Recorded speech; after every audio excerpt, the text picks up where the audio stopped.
warahmatullahi wabarakatuh. Saya izin memperkenalkan diri. Perkenalkan, nama saya Dia Zulfitri, kelas 12 MEA 1. Saya di sini akan memaparkan sedikit materi tentang peran bangsa Indonesia dalam perdamaian dunia.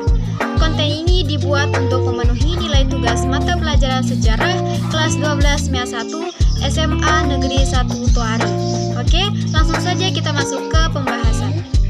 Sebelumnya, saya mau tanya dulu nih sama teman-teman. Kalian tahu nggak sih apa itu KAA?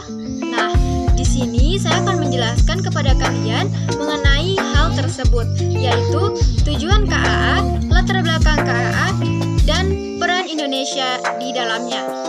Kalian masih ingat cerita Perang Dunia Kedua kan? Seperti yang kalian tahu, berakhirnya Perang Dunia Kedua telah menciptakan dua blok negara superpower, yaitu Blok Barat dan Blok Timur. Blok Barat yang dipimpin oleh Amerika Serikat menganut sistem liberalisme, sedangkan Blok Timur yang dipimpin oleh Uni Soviet mengandung ideologi komunis. Nah, latar belakang KAA nantinya akan berkaitan nih dengan adanya dua blok ini. So, karena adanya persaingan ideologi antara Blok Barat dan Blok Timur berujung pada Perang Dingin yang dimulai pada tahun 1947. Meskipun hanya perang ideologi, nyatanya Perang Dingin ini memengaruhi kestabilan politik dunia loh. Saat itu, Blok Barat maupun Blok Timur saling berlomba-lomba meraih dukungan dari negara-negara di kawasan Asia dan juga Afrika. Sehingga banyak pihak yang merasa kalau dengan adanya Perang Dingin ini, lama-kelamaan bisa membuat dunia akan terpecah. Bahkan Perserikatan Bangsa-Bangsa PBB itu sendiri pun yang biasanya menangani masalah-masalah dunia pun masih belum selesai menyelesaikan masalah Perang Dingin ini.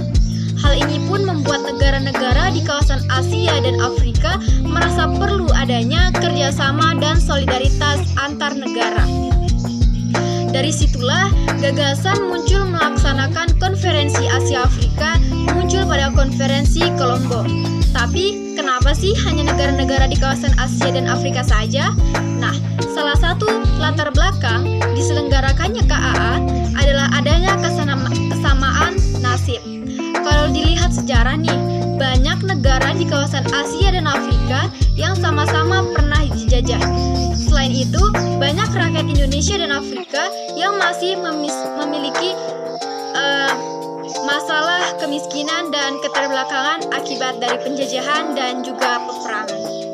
Banyak tokoh yang kemudian tergerak dan akhirnya melibatkan diri dalam KAA.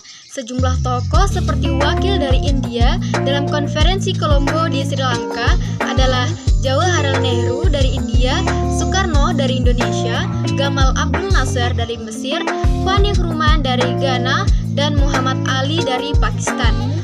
Mereka sepakat untuk melaksanakan sebuah pertemuan yang membicarakan tentang masa depan dan kepentingan negara-negara di kawasan Asia dan Afrika.